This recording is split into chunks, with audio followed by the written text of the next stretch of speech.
Hello friends, welcome back to mixture పొట్లం channel. నేను మీ లోకేష్ని. ముందుగా మన ఛానల్కి ఎవరైనా కొత్తగా వచ్చి ఉంటే వెంటనే movie reviews, web series reviews కోసం అండ్ వెబ్ సిరీస్ సెషన్స్ కోసం మన ఛానల్ అయితే సబ్స్క్రైబ్ చేయండి. ఈరోజు వెబ్ సిరీస్ రివ్యూ వచ్చేసి నెట్ఫ్లిక్స్లో తెలుగులో రిలీజ్ అయిన IC-814 the Kandahar hijack.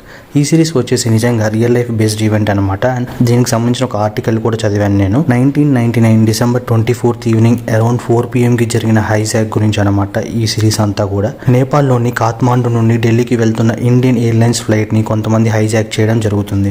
So వాళ్ళు ఆ ప్లేన్ని ఆఫ్ఘనిస్తాన్కి వెళ్ళే లోపు వేరే ప్లేసెస్కి అయితే తీసుకెళ్తారు. Like Amritsar, Lahore, Dubai and UAE. Especially లాస్ట్లో ఆఫ్ఘనిస్తాన్లోని కాందహార్కి వెళ్ళినప్పుడు అక్కడ ఆ ప్లేస్లో ఆ టైంలో అందరూ తాలిబాన్ కంట్రోల్లోనే ఉంటుంది కాబట్టి ఆ ఏరియా అంతా కూడా. సో వీళ్ళు ఇండియన్ ఆర్మీని రానికుండా కొంత హెల్ప్ కూడా చేశారని చెప్పేసి అని కూడా ఉంది.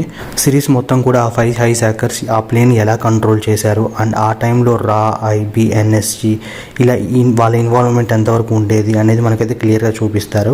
అండ్ హైజాకర్స్ డిమాండ్ ప్రకారం ఇండియన్ జైల్లో ఉన్న ఇస్లామిస్ట్ టెర్రరిస్ట్ అందరినీ కూడా రిలీజ్ చేయమని అడుగుతారు. అలా 7 days హైజాక్ అయ్యేంత వరకు జరుగుతూనే ఉంటుంది.